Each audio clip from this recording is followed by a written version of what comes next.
예수, 예수님밖에 없습니다. 할렐루야.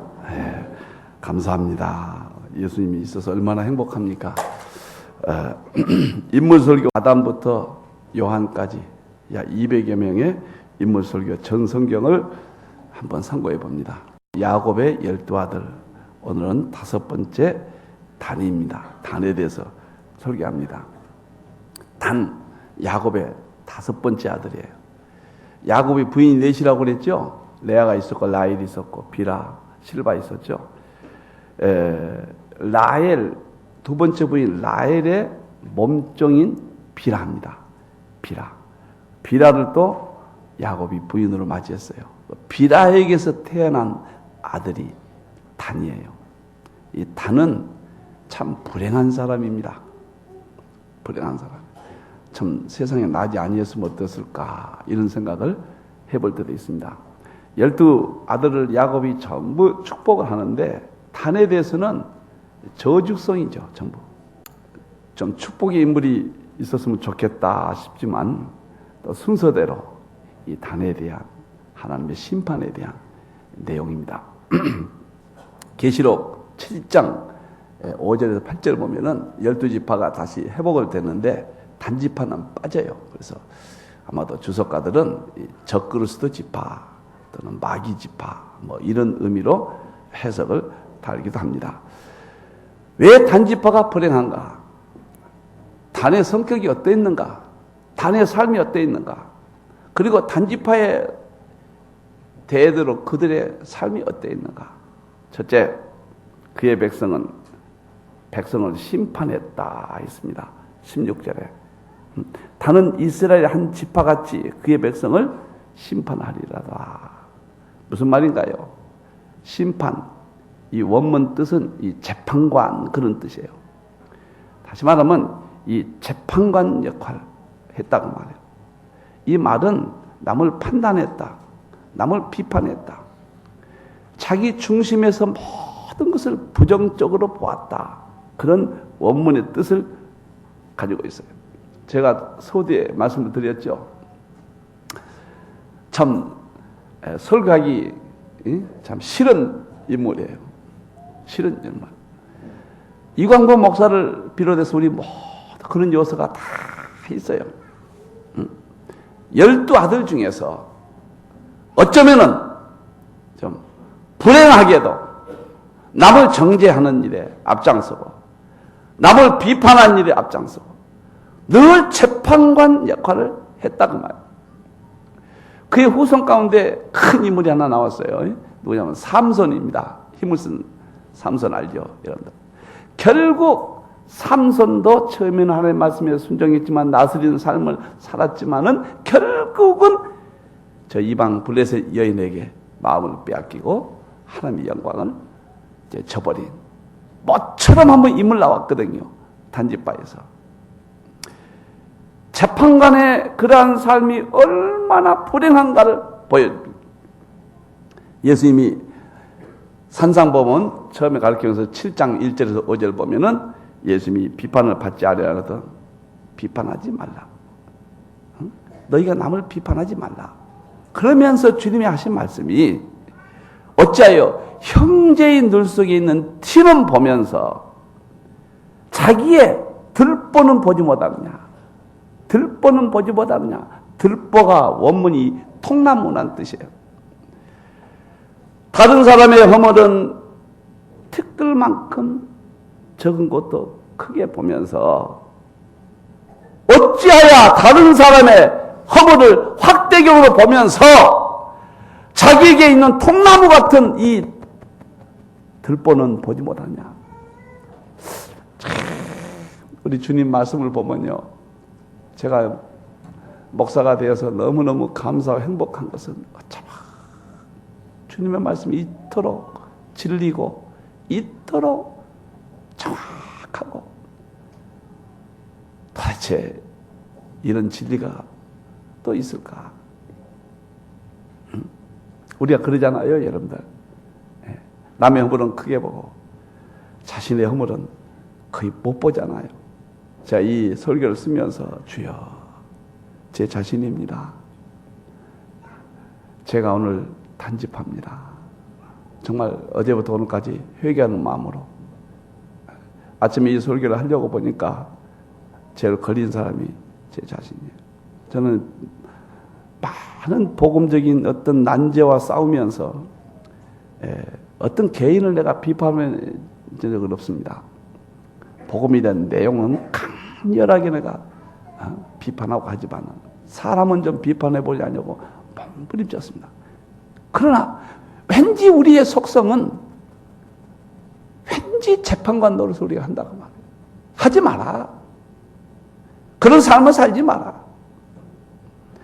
야곱을 통해서 야곱의 아들의 그 행동 모션을 통해서 야곱의 아들 단이 일평생 살았던 그 모습을 통해서 남을 정죄하고 남의 흉을 보고 남을 판단하고 재판관 노릇했던 그 모습을 보고 이스라엘 민족에 대한 미래를 보여줬고 오늘 신약시대에 우리에 대한 미래를 보여줘. 남을 높여줘라. 반대로 말하면 남을 좀 칭찬해줘라. 여러분들 이 땅에 살면서 은혜 받은 것 가운데 하나가 남을 부정적으로 보고 비판하다가 남을 올려주고 곱게 보는 품성으로 바뀌잖아요. 우리가 얼마나 아름다운가요? 얼마나 귀한가요, 여러분들? 나는 정치가들을 보면요, 여야 정치 한번 보세요. 대변인들 뉴스시간에 한 번도 상대방이 잘했다고 상대방을 높여 치켜 세운 일은 한 번을 내 생애는 본 일이 없습니다. 잘한 일도 약간은 비꼬은 투로 말이죠. 내가 한 번도 지금까지 기억을 난 일이 없어요. 전부 단지파 같은 일. 자신들이 여당일 때 만드는 법도 정권이 바뀌어서 야가 됐을 때는 또 무조건 반대합니다. 내가 어느 당을 말한 건 아니에요. 인간의 속성이 마귀가 지배하고 있기 때문에 그런 속성이 있다. 이 단이란 말은 뜻은 하나님이 심판하신다. 그런 뜻이에요.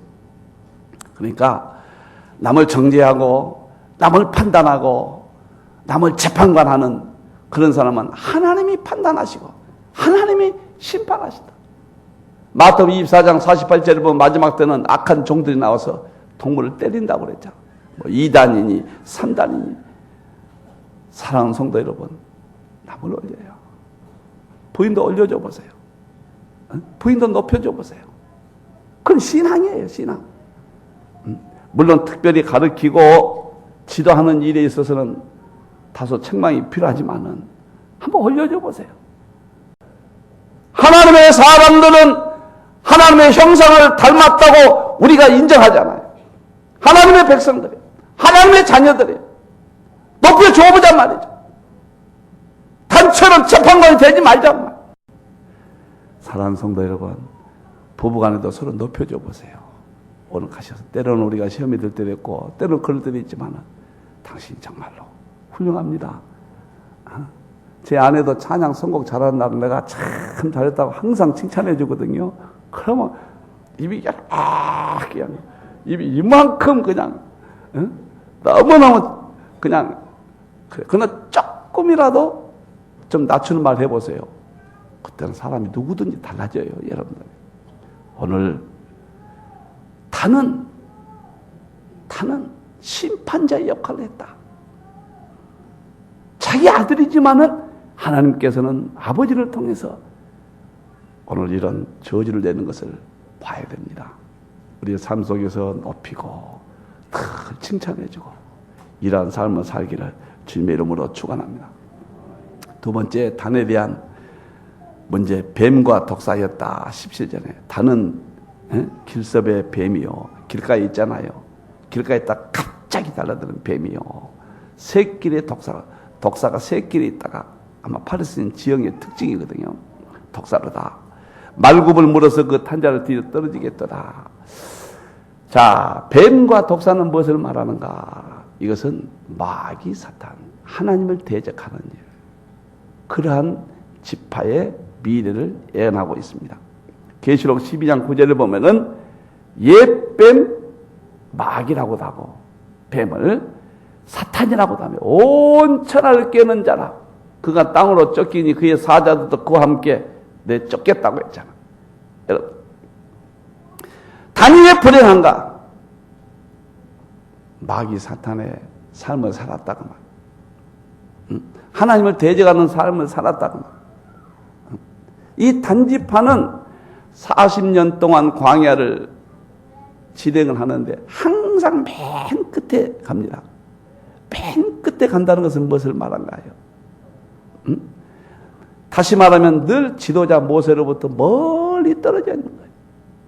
대열에서 항상. 그래서 뒤에 가면서 불평. 우리가 보통 그러잖아요. 불평한 사람들은 그 뒤에 숨어가지고 불평한다. 단지파의 성격을 지금 보여주고 있는 거예요. 이스라엘이 솔로몬 왕 이후에 여로보암, 르호보암, 북쪽 이스라엘과 남쪽 유다가 나뉘었습니다. 나뉘었을 때 북쪽 그 여로보암 첫 왕 때 이 단지파가 사는 지역에다가 우상 숭배의 번거지를 만들어요. 단지파는 하나님의 저주를 받았기 때문에 그 헐몬산, 이스라엘 보면 지도의 맨 꼭대기죠. 맨 꼭대기 헐몬산 바로 밑에 산악지대, 아주 좋지 않은 지역이에요. 농사도 잘 되지 않는 거. 그 추위가 있는 지역. 그 나쁜 지역을 할당받아서 살았어요. 다시 말하면 뱀 지파처럼 우상 숭배의 번거지가 됐거든요. 남을 판단하고 하나님을 대적하고 항상 후미에 있고 항상 부정적인 그러한 단을 통해서 마귀는 바로 그 지역에다가 가장 하나님이 싫어하는 우상 숭배의 번거지를 만들었다. 우리가 십계명에 제1계명은 내 앞에 다른 신은 없다. 제2계명은 뭐입니까? 하늘에 있는 것이나 땅에 있는 것이나 어떤 것이든지 절하지 말고 섬기지 말라. 그것을 깨트리는 자가 최초로 깨트리는 자가 단지파. 그래서 뱀의 역할을 했단 말이야. 마귀의 역할을 했다고 말이야. 여러분들, 우리가 명절일 때 왜 우리가 범죄하지 않도록 그렇습니까? 우리가 절하고 하는 일은 과거에 몰랐거든요. 뉴스를 보니까 고향에 내려가신 분들이 산소에 가서 아버님, 그 내용이 나도만요. 종가 때 잠깐 나온 거 보니까 아버님 이거 잘 잡수시고 아버님 우리 자녀들 잘 자라게 해주세요. 아버님 우리 복을 많이 아버님 주셔가지고 우리 잘 사업도 잘 되게 해주세요. 그러면서 온 가족이 모여서 이렇게 쫙 이게 절하는 그것을 보여주더라고요. 사랑하는 성도 여러분, 전능하신 하나님, 하나님 한 분뿐이에요. 우리는 하나님 위에는 절할 수가 없는 거예요. 하나님만이 우리의 절대자예요. 하나님만이 우리의 전부입니다. 단지파가 우상 숭배를 했어요. 마귀 지파예요. 하나님을 대적했어요. 그래서 그의 삶도 가장 북쪽에 살았어요. 가장 가난하게 살았어요. 가장 종족이 번성하지 못해요. 단지파가 제일 인구, 가나안 땅에서 인구 셀 때도 단지파가 가장 적. 여러분들. 그러면은 신약에 와서 골로새 3장 5절에 우상 숭배를 뭐라고 그랬습니까? 탐심이라. 탐심이라. 단지파를 구약시대 보면요, 굉장히 욕심이 많습니다. 우상이라는 것은 욕심에서 나오는 거예요, 욕심에서. 하나님께 주신 걸 감사하지 못하고 점도 하나님을 잃어버리고 점도 그러다가 우상 숭배까지 가서 다른 신을 섬겨서 그 신을 통해서 살아보겠다는 것이 우상 숭배거든요, 여러분들. 그래서 가장 가난하게 사는 지파가 단지파. 우리는 단지파를 통해서 이 모든 것을 탐심이에요. 세상을 살아가는 거예요. 하나님보다 더 사랑하는 것이 바로 단지파예요. 뱀지파예요. 독사의 지파예요. 여러분들, 통계청을 보니까 참 씁쓸하대요. 자살자 통계가 나왔는데 12,174명인데 하루에 33명, 33.4명꼴 자살한다. 10년 전보다 90.8% 증가했다. 특히 놀라운 것은 사망률이 20대나 30대 중에서는 자살이 원인이 제1위였다. 잠깐만, 생각을 해봤습니다.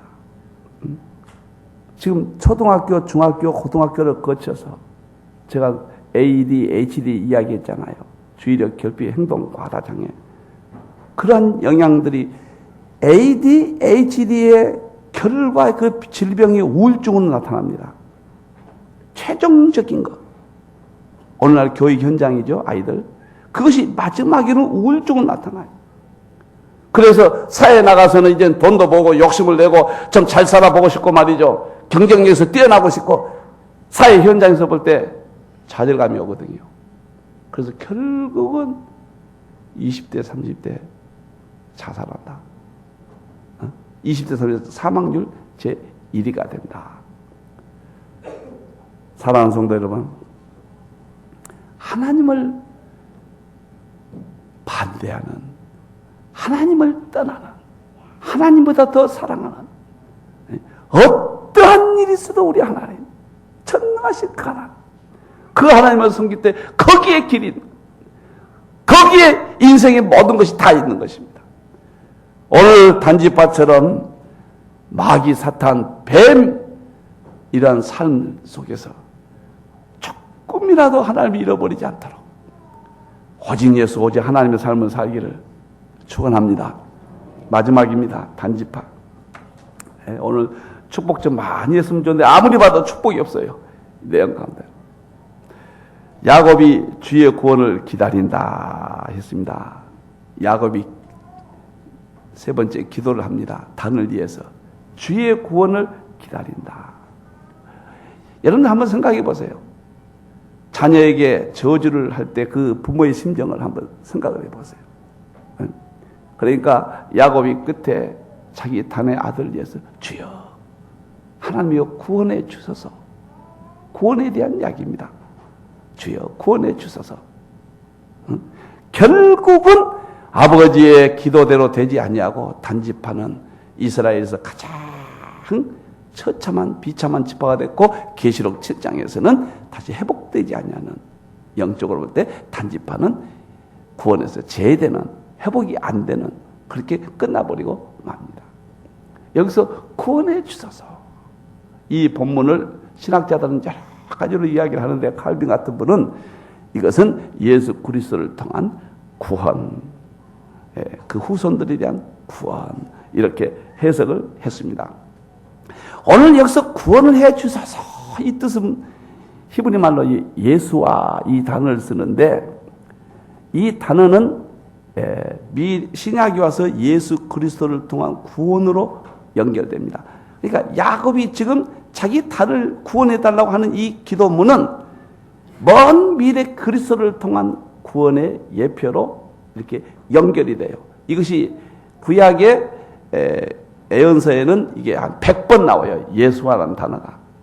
이건 예수화가 좀 더 발전돼서 여호수아가 되고, 여호수아란 말은 예수, 이 구원은 예수, 이런 그런 뜻을 여기서 말해주고 있습니다. 사랑하는 성도 여러분, 저는 이 본문을 보고 하나님께 야곱이 기도한 것은 그리스도가 우리를 위해서 기도했던 것의 예표입니다. 오늘 이 땅에서 경쟁에서 이기고 판단하고 재판관이 되고 하나님을 떠났고, 그래서 타락한 이 세상의 모두를 구원시키려는 야곱을 통해서 예수님의 모습을 우리 안에서 발견하게 됩니다. 칼빈도 예수 그리스도의 모습이다. 이러한 우리들을 주님은 구원하신다는 뜻이에요.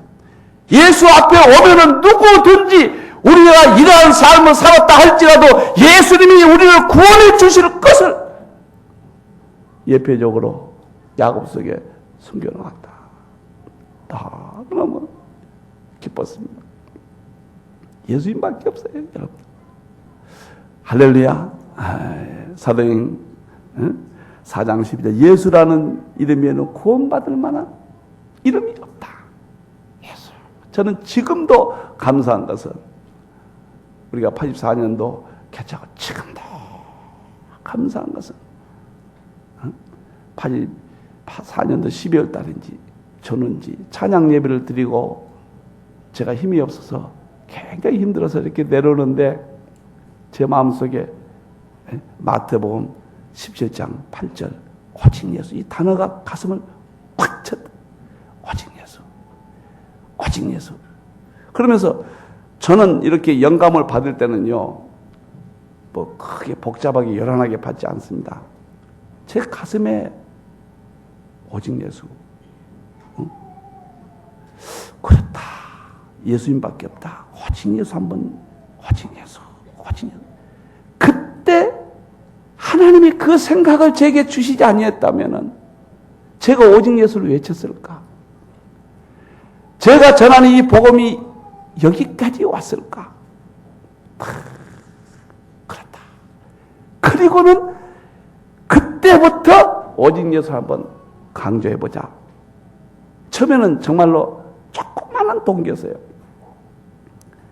그러면서 오직 예수에 대한 주 인사도 하고 제가 설교의 제목을 그쪽으로 처음에는 이게 힘들었습니다. 해석이 안 되니까요, 성경이. 어떻게 하면 예수님을 전해볼까? 응?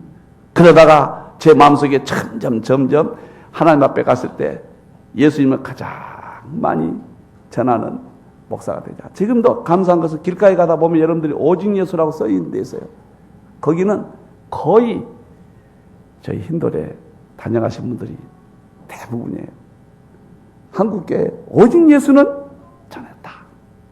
요한복음 14장 6절에 예수만이 길이요 진리요 생명이라. 누구든지 당과 같은 사람도 예수 안에서는 판단치 아니하고 다 구원해 주실 것이다. 할렐루야. 예수님만이 다 품어주실 것이다. 품어주실 것이다. 여러분들 세상에 너무 집착하지 마세요. 먹고 마시고 욕심내고 있는 걸로 감사하세요. 제가 월든이라는 신간 내용인데 그 책의 주제가 참 아주 그 가슴을 참 울립니다. 얼마를 벌어야 우리는 자유롭고 풍요로워질까? 그 책에 던지는 내용이 우리가 정말 얼마를 벌어야 자유롭고 풍요하다고 생각할까? 만족은 없습니다. 만족은 없어요. 상대방을 얼마만큼 재판관을 해야 내가 마음이 채워지겠습니까? 재판관으로 할수록 내 마음은 궁핍해집니다. 내가 세상의 탐심을 얼마만큼 가지고 얼마만큼 소유해 보아야 내가 풍요로워질까?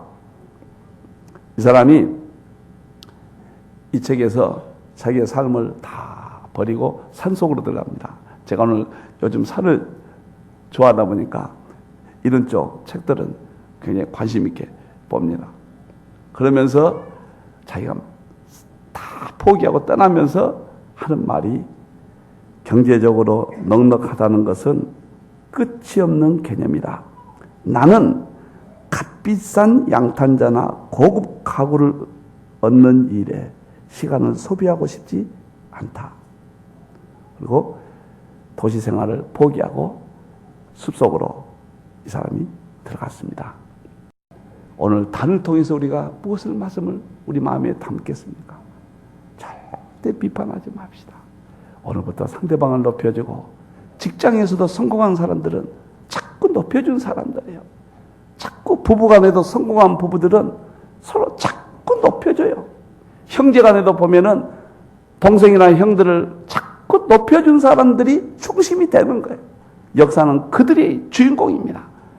그리고 마귀 좋아하는 우상숭배 절대 세상을 사랑하지 말고 우리 마음속에 그런 것들라도 예수 안에서 다 주님만이 우리를 안아주고 구원해 주신 예수님 붙들고 예수님 붙들고 단지파를 통해서 오직 예수를 다시 한번 다짐하는 그러한 삶이 되기를 주님의 이름으로 축원합니다.